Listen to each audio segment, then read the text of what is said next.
రాష్ట్ర ముఖ్యమంత్రి రేవంత్ రెడ్డి గట్కేసర్లో అందశ్రీ అంతిమయాత్రలో పాల్గొన్నారు. అక్కడ నుంచి రాష్ట్ర ముఖ్యమంత్రి మాట్లాడుతున్నారు. ఒకసారి లైవ్ చూద్దాం. సాధనలో గొప్ప పాత్ర పోషించిన అందశ్రీ గారిని కోల్పోవడం తెలంగాణ సమాజానికే కాదు, వ్యక్తిగతంగా నాకు చాలా తీరని లోటు. పిసిసి అధ్యక్షుడిగా ప్రజాక్షేత్రంలో పర్యటిస్తున్నప్పుడు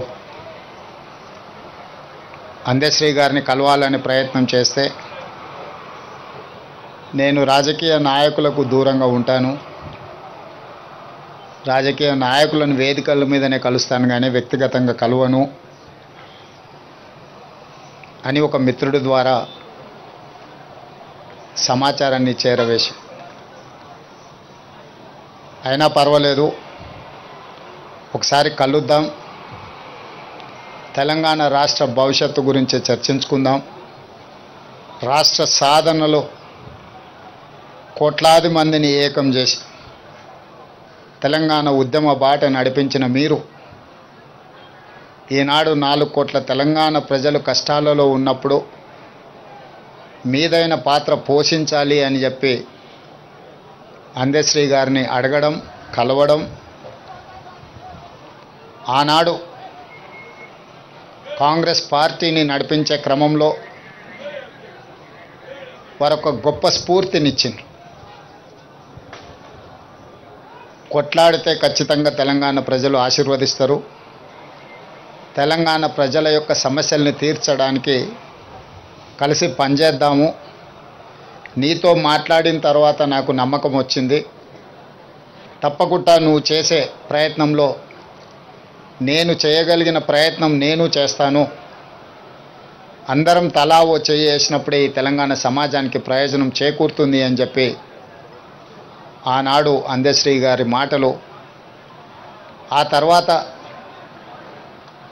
వారు నేను చర్చించుకున్న అంశాలు మీడియా మిత్రులకు తెలుసు. అందశ్రీ గారితో మాట్లాడుతున్నప్పుడు నాకు చదువుకోవడానికి పట్టణం వచ్చిన తమ్ముడికి ఊర్లో వ్యవసాయం చేసే అన్న చూడడానికి వచ్చినప్పుడు కలిగే అనుభూతి కలిగేది నాకు అందశ్రీని ఎప్పుడు కలిసిన. వారొక స్ఫూర్తిగా ఈ పరిపాలనలో పేదలకు ప్రయోజనం చేకూర్చాలన్న ఆలోచన వచ్చినప్పుడు గద్దరన్నతో పాటు అందశ్రీ గారు సమానమైన స్ఫూర్తిని నింపడమే కాకుండా వారు రచించిన జయ జయ హే తెలంగాణ, తెలంగాణ రాష్ట్ర ఏర్పడ్డ 10 సంవత్సరాల తర్వాత రాష్ట్ర గీతంగా ఈరోజు కోట్లాది మంది ప్రజలకు ఒక స్ఫూర్తిని నింపుతున్నాయి. వారి ప్రతి మాట ప్రజా జీవితంలో నుంచి పుట్టుకొచ్చింది, ప్రతి పాట ఈ తెలంగాణ ఉద్యమ స్ఫూర్తిని నింపడం జరిగింది. అందుకే ఈనాడు తెలంగాణ రాష్ట్ర ప్రభుత్వం రాబోయే మంత్రివర్గ సమావేశంలో మంత్రులందరి సహకారంతో జయ జయ హే తెలంగాణ గానాన్ని పాఠ్య పుస్తకాలలో ప్రథమ అంశంగా చేర్చడానికి రాష్ట్ర ప్రభుత్వం నిర్ణయం తీసుకుంటుంది. ఇదే కాదు, ఈనాడు ఈ స్మృతివనం ఉద్యమకారులకు, గాయకులకు, కవులకు ఈ తెలంగాణ సమాజం, తెలంగాణ సంస్కృతి సముచితమైన స్థానాన్ని ఇస్తుంది, స్ఫూర్తిని నింపుతుంది అని తెలియజేయడమే కాకుండా వారి కుటుంబంలో ఒకరికి ప్రభుత్వ ఉద్యోగంలో అవకాశం కల్పించడానికి మా ప్రభుత్వం నిర్ణయం తీసుకుంటుంది. ఎందుకంటే జీవితాంతం నిస్వార్థంగా సర్వం ఒడ్డి తన రక్తాన్ని చెమటగా మార్చి తన గళాన్ని ఈ తెలంగాణకే అంకితం చేసి, అలాంటి కుటుంబం ఆర్థికంగా ఎన్ని సమస్యలు ఎదుర్కొంటుందో నాకు తెలుసు. కాబట్టి ఈనాడు వారి కుటుంబంలో ఉద్యోగం ఇవ్వాలని దీని ఒక స్మృతి వనంగా తీర్చిదిద్దాలని జయ జయ హే తెలంగాణ గానాన్ని పాఠ్యాంశంగా మార్చి వారి స్ఫూర్తిని ఎల్లకాలం ఈ తెలంగాణ ఉన్నంతకాలం తెలంగాణ రాష్ట్ర సాధనలో అందశ్రీ గారు పోషించిన పాత్రను శాశ్వతం చేయడమే కాకుండా వారు జీవితకాలం రచించిన రచనలను ఒక పుస్తక రూపంలో వారు రచించడం జరిగింది. నిప్పుల వాగు. ఈ నిప్పుల వాగు ఒక స్ఫూర్తి, ఒక ప్రజ్వలనం. భవిష్యత్ తరాలకు ఇది ఒక భగవద్గీతగా, ఒక బైబిల్గా, ఒక ఖురాన్గా తెలంగాణ యువతకు, తెలంగాణ ఉద్యమకారులకు, తెలంగాణ ప్రజా సమస్యల మీద పోరాటం చేసే వాళ్లకు ఒక గైడ్ లాగా పనిచేస్తుంది. అందుకే నిప్పుల వాగును 20,000 ప్రచురణలు తెలంగాణ ప్రాంతంలో ఉండే ప్రతి లైబ్రరీలో, తండాలలో, గూడాలలో, మారుమూల పల్లెల్లో ఉండే తెలంగాణ సమాజం అంతా అందశ్రీ గారి స్ఫూర్తితో వారి రచనలో ఉన్న సారాంశాన్ని తీసుకొని పేదలకు సేవలు అందించడానికి ఉపయోగపడే విధంగా నిప్పుల వాగు గ్రంథాన్ని ప్రతి లైబ్రరీలో పెట్టే విధంగా ప్రభుత్వం చర్యలు తీసుకుంటుంది. ఇదే కాకుండా వారి అభిమానుల నుంచి సూచనలు తీసుకొని ఇంకా ఏం చేయగలమో, వారి పేరు, వారి స్ఫూర్తి తెలంగాణ సమాజంలో శాశ్వతంగా పదిలంగా ఉండడానికి అవసరమైన చర్యలన్నీ మా ప్రభుత్వం చేపడుతుంది.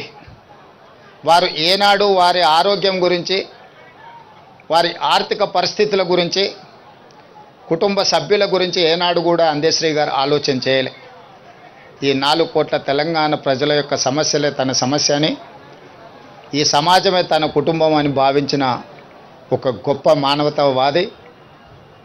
నాకు వ్యక్తిగతంగా మనసుకు చాలా దగ్గరగా వారి ఆలోచన, వారి స్ఫూర్తి ఎప్పుడూ నాకు కలిగించే విధంగా వారు కలిసినప్పుడల్లా మాట్లాడేవాడు. వారిని కోల్పోవడం తెలంగాణ సమాజంతో పాటు నాకు, నా కుటుంబానికి ఒక బాధాకరమైన అంశము. ఏది ఏమైనా తెలంగాణ రాష్ట్ర ప్రభుత్వం అందశ్రీ గారికి గౌరవించడమే కాదు, అందశ్రీ గారికి పద్మశ్రీ ఇవ్వాలి అని గత సంవత్సరం కేంద్ర ప్రభుత్వానికి లేఖ రాయడం జరిగింది. ఈసారి కూడా స్వయంగా ప్రధానమంత్రి నరేంద్ర మోడీ గారిని కలిసి తెలంగాణ ఆత్మగౌరవం, తెలంగాణ గుండె ధైర్యం అందశ్రీ గారికి పద్మశ్రీ ఇవ్వాల్సిందిగా కేంద్ర ప్రభుత్వాన్ని విజ్ఞప్తి చేస్తున్నాం. మిత్రులు కిషన్ రెడ్డి గారిని, బండి సంజయ్ గారికి కూడా నేను సూచన చేస్తున్నా, మీ వంతు ప్రయత్నం మీరు చేయండి.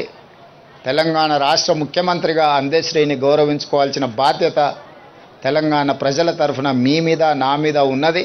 తప్పకుండా వారికి పద్మశ్రీ వచ్చే విధంగా, ఆ గౌరవం దక్కే విధంగా రాష్ట్ర కేంద్ర ప్రభుత్వాలు ప్రయత్నం చేద్దామని తెలియజేస్తూ, వారి అభిమానులకు, ఇక్కడికి విచ్చేసిన మీడియా మిత్రులకు వారి పట్ల మీరు చూపించిన అభిమానానికి నేను కృతజ్ఞతలు తెలియజేస్తూ సెలవు తీసుకుంటున్నాను. ఇప్పుడు అందశ్రీ గారి పేరు శాశ్వతంగా పదిలంగా ఉండడానికే పాఠ్య పుస్తకాలలో పాఠ్యాంశంగా ఈ జయ జయ హే తెలంగాణను తీసుకోవడం జరుగుతుంది. అందుకే వారి జ్ఞాపకమే ప్రతి లైబ్రరీలో నిప్పుల వాగు పుస్తకాన్ని ఆవిష్కరించాలని రాష్ట్ర ప్రభుత్వం అనుకుంటుంది. భవిష్యత్ కార్యాచరణ వారి అభిమానులతో మాట్లాడి ఇంకేమైనా ఏం చేయగలమో రాష్ట్ర ప్రభుత్వము వారి గౌరవాన్ని పెంచే విధంగా, వారి జ్ఞాపకాలను శాశ్వతంగా తెలంగాణ చరిత్రలో లిఖించే విధంగా తీసుకోగలిగిన చర్యలన్నిటిని తెలంగాణ రాష్ట్ర ప్రభుత్వం తీసుకుంటుంది. అందరితో చర్చించిన తర్వాత ప్రభుత్వం ఒక నిర్ణయానికి వస్తుంది. ధన్యవాదాలు.